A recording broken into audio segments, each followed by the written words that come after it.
Hello student, myself Rital Goswami from Ma Asapura Vidya Sankul.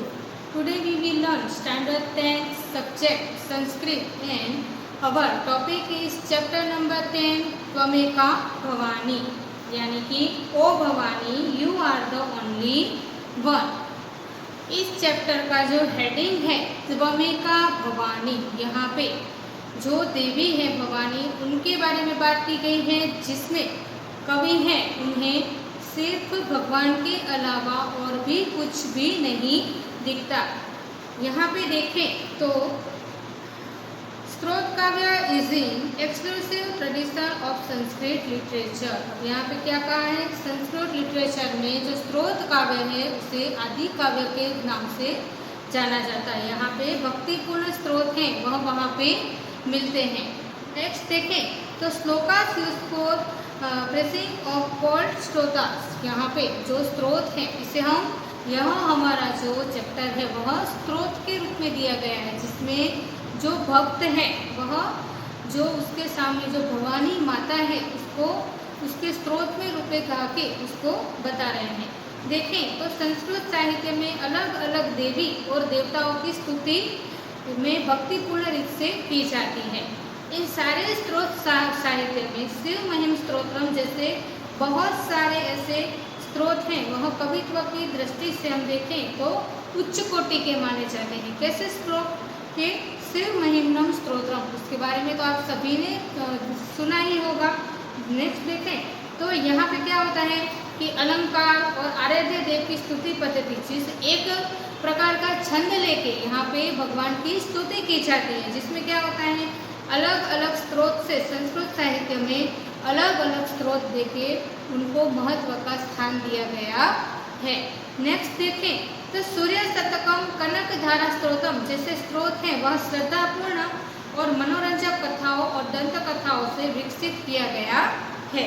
उन सारे भक्त हृदय में देव और देवियों को अलौकिक शक्ति से प्रभावित करके उनके समक्ष अपना मस्तक है वह नमा के क्या करते हैं कि अपनी शक्ति को वर्णते वह काव्य की रचना करते हैं। जो भक्त हैं अपने देवी और देवताओं को अलग अलग काव्यों से अलग अलग छंदों से अलग अलग गीतों से भगवान की प्रार्थना करते हैं। उसी तरह यह जो हमारा चैप्टर है वह भी स्त्रोत के रूप में हमें यहाँ पे दिया गया है। किनके रूप में, स्त्रोत के रूप में हमें यहाँ पे दिया गया है। जिस तरह से शिव महिमा स्तोत्रम और सूर्य शतकम कनक का स्तोत्रम ये सारे जो स्त्रोत हैं, इसी तरह से यह भी एक त्वमेका भवानी यानी कि हे भवानी माँ एक आप ही हैं। जैसे कि O Bhavani you are the one only, यहाँ पे क्या बात की गई है कि नेक्स्ट हम देखें तो उसके समक्ष मस्तक है वह नमा के वह क्या करते हैं स्त्रोत की रचना करते हैं। कैसे स्त्रोत की, जिसमें भगवान की आराधना की गई हो। नेक्स्ट देखें तो ऐसे स्त्रोत साहित्य को समझने के लिए हमारे समाज में बहुत महत्व का स्थान दिया गया है। किसके लिए, क्योंकि यहाँ पे देवी और देवताओं का महिमा है वह गाने में आई है। इन सारे स्त्रोत साहित्य में समाज में प्रचलित और परमात्मा में भिन्न भिन्न स्वरूपों में पूजा और भक्ति का अच्छी तरह से यहाँ पे प्रतिबिंब हमें देखने के लिए मिलता है। किस तरह से हमारे समाज में अलग अलग देवी देवता हैं वह प्रचलित है, जिनमें से उनकी पूजा करने के लिए उनकी आराधना करने के लिए क्या बनाए गए, तो ये स्त्रोत बनाए गए, जिसमें वह भगवान की जो आराधना है वह करते हैं। नेक्स्ट पैराग्राफ देखें तो goddess Bhavani is previous year every verses of stotra focus of अनप्रिबल finish of the travels of fifth of and imminent child. अब यहाँ पे क्या कहा है, इस जो हमारा यह जो चैप्टर है उसमें एवरी वर्सेस जो भी श्लोक है वह स्त्रोत के रूप में दिया गया है। सुख की प्राप्ति के लिए और पुरुषार्थ करने के लिए मानवीय है वह अलग अलग आपत्तियों से क्या करता है, घेरा जाता है।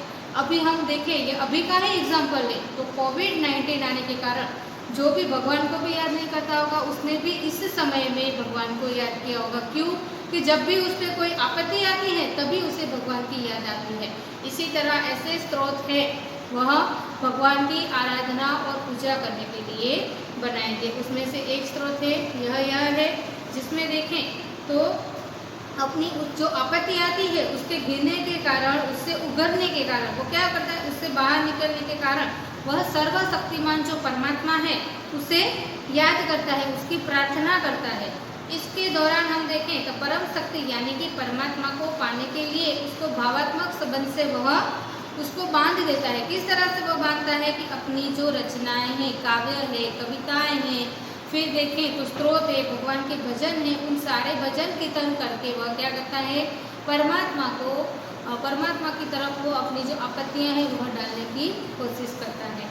नेक्स्ट देखें तो यहाँ पे अपना आत्मबल है वह कल्पना में वृद्धि में होता है। किस तरह से होता है, अपना जो आत्मबल है वह बढ़ाने के लिए जब भी उसे कोई आपत्ति आती है उसके डर के कारण, अगर वो डर से बाहर निकलने के कारण क्या करता है, बहुत लोगों के ऊपर जो कोई विपत्ति आती है तो राम राम राम राम ऐसे करके अपने आप की जो विपत्ति है, अपना जो डर है वह क्या करता है, दूर करने की कोशिश करता है। नेक्स्ट देखें तो यहाँ पे अपनी आपत्ति है उससे बाहर निकलने के लिए वह भगवान को याद करता है। अब हम देखें कि इस चैप्टर में क्या दिया गया है। यहाँ पे देखें तो इस चैप्टर में जगदम्बा है, भवानी, उनकी स्तुति की गई है। किसकी स्तुति की गई है, जो जगदम्बा भवानी है उनकी स्तुति की गई है। यहाँ पे स्तोत्र के प्रत्येक श्लोक में भक्त की जो अनन्य जो शरणागति है वह माता के शरण में चला जाता है। फिर क्या होता है, अबोध बालक की माफक को क्या करता है, भगवान की है वह भक्ति करता है, उससे अपनी भक्ति करके भगवान को क्या करता है, प्रसन्न करने की कोशिश करता है। आदि शंकराचार्य के नाम से प्रसिद्ध पामे हुए यह श्लोक है, यह है जो भगवान शंकराचार्य के जो शिव महिमा स्त्रोत है उनमें से यह आदि शंकराचार्य ने भी एक स्त्रोत की रचना की, जिनमें हम देखें तो त्वमेका भवानी वह शंकराचार्य के प्रसिद्धि शंकराचार्य के नाम का जो प्रसिद्ध ग्रंथ है उनमें से यह जो 8 श्लोक हैं वह लिए गए हैं। फिर हम देखें तो यहाँ पे जो भक्त है वो क्या करता है, अपना जो सांसारिक जीवन है उसके जीवन में जितने भी उनके जो संबंधी हैं उनके बारे में, उनका पुत्र पुत्री, उनकी डॉटर हो या उनकी वाइफ हो, उन सभी के बारे में बात की गई है। यहाँ पे क्या कहता है, उन सभी से भी परे अपनी सबसे उच्च स्थान में वो किसको रखता है, तो माता भवानी को वो सबसे उच्च स्थान में रखता है। नेक्स्ट हम देखें तो यहाँ पे शास्त्र, तप, तीर्थ और व्रत, उपवास आदि करके वो क्या करता है, अपने कर्म कांड की रुचि को वह क्या करने की कोशिश करते हैं, अपनी माता को, जो भक्त भवानी माता है उनको प्रेरित करने के लिए वह उसे बताते हैं। नेक्स्ट देखें तो यहाँ पे आराध्य देवी भवानी अपनी शरण में विश्वास से वह क्या करते हैं, अपनी माता भवानी है उनकी चरण में जाके जो विकट स्थिति उन पे आई है उनसे उगरने के लिए, उनसे मेरी रक्षा करें, उसके लिए उसकी यहाँ पे स्तुति की गई है। अब यहाँ पे देखें तो भुजंग प्रधान छंद में यह जो स्तोत्र है वह लिखा गया है। यहाँ पे देखें तो यह जो ब्राह्म कांड होता है, श्रद्धा होता है और सादगी पूर्ण रूप से यहाँ पे जो माता भवानी है उनकी पूजा अर्चना की गई है। उनको इस स्तोत्र में माता भवानी को प्रसन्न करने के लिए वह इस स्तोत्र को यहाँ पे उन्होंने लिखा है। पर हमारा जो पहला जो श्लोक है, फर्स्ट श्लोक है, उसे हम देखें तो न तातो न माता न बंधु न माता न पुत्रो न पुत्री न भूत्यो न भर्ता न छाया न विद्या न वृत्तिमेव गतिस्त्वं त्वमेका भवानी। अब मैं आपको बता दूं कि यह जो हमारे 8 श्लोक है उनमें से जो लास्ट लाइन होगी वह हमारा चैप्टर का जो मेन हेडिंग है त्वमेका भवानी उससे समाप्त होती है।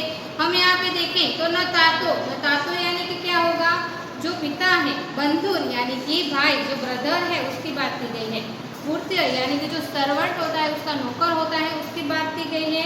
नेक्स्ट हम इसका ट्रांसलेशन में देखें तो न तातो न माता, तातो यानी कि पिता होते हैं, फादर हैं, माता यानी कि मदर, न बंधुन यानी कि मैंने आपको बताया कि ब्रदर। फिर देखें न पुत्रो न पुत्री न भूत्यो न भर्ता, न पुत्री यानी कि न डॉटर की बात की गई है, पुत्र यानी कि सन की बात की गई है, भूत्यो यानी मैंने आपको पहले ही बताया कि सर्वेंट की बात यहाँ पे की गई है। नेक्स्ट हम देखें न जाया न विद्या न वृत्तिमेव यानी कि यहाँ पे जो भर्ता यानी कि जो मास्टर है, हस्बैंड है, उसकी बात की गई है। जाया यानी कि वाइफ की बात की गई है। और देखें तो वृत्ति यानी कि मीन्स ऑफ लिवलीहुड, हे भवानी यानी कि the wife of the god lord of Shiva. यहाँ पे भवानी यानी कौन, जो भगवान शंकर है उनकी वाइफ माता भवानी पार्वती की यहाँ पे बात की गई है। यहाँ पे जो कवि है वो क्या करते हैं, भगवान शंकर की जो पत्नी है भवानी, उनको प्रार्थना करते हैं, उनको स्तोत्र में के रूप में उन्हें लिख के उन्हें वो क्या करते हैं, अपनी और अपनी जो अपेक्षाएं हैं वह उनकी समक्ष रखते हैं।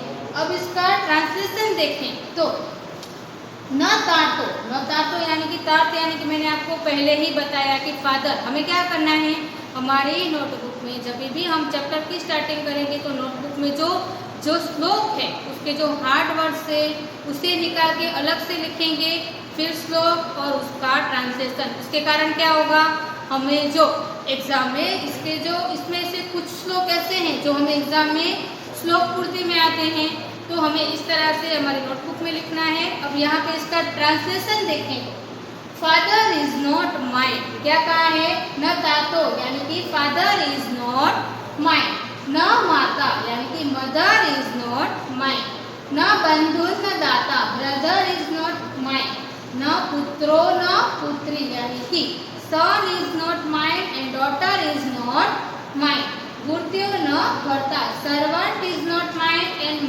Master is not mind. यहाँ पे मास्टर यानी कि हस्बैंड की बात की गई है।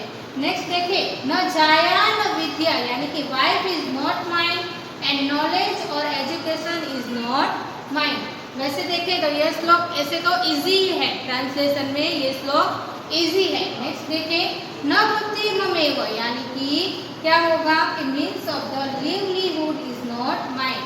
फिर क्या कहा है लास्ट टाइम, गतिस्वम त्वमेका भवानी यानी कि O Bhavani you are my only refuge. क्या कहा है यहाँ पे, O Bhavani you are my only refuge, you are my sole refuge. अब इसका ट्रांसलेशन हम देखें तो क्या कहा है, मुझे कोई पिता भी नहीं है, नहीं कोई माता है, नहीं ब्रदर है, न कोई मुझे दान देने वाला दाता है, नहीं पुत्र है या नहीं पुत्री है, नहीं नौकर है या नहीं कोई स्वामी है, क्या है, नहीं पत्नी है, नहीं विद्या है। और मुझे फिर हम यहाँ पे देखें तो you are the means of the livelihood, नहीं मेरे पास कोई नौकरी है, या इसकी यहाँ पे बात की गई है ओ भवानी माँ, जो शंकर की पत्नी है, भगवान शंकर की पत्नी है, उसको क्या कहा है, मैं सिर्फ आपको ही जानता हूँ, तू ही एक मेरा शरण है, तो मैं आपके पास आता हूँ, आप मेरी गति हैं। देखिए तो यह श्लोक इसी है, आप इसे घर पे रिवाइंड करते रहिए। आज हम यहाँ तक ही रखेंगे, नेक्स्ट वीडियो में नेक्स्ट श्लोक के साथ मिलेंगे। तब तक के लिए thank you very much, take care.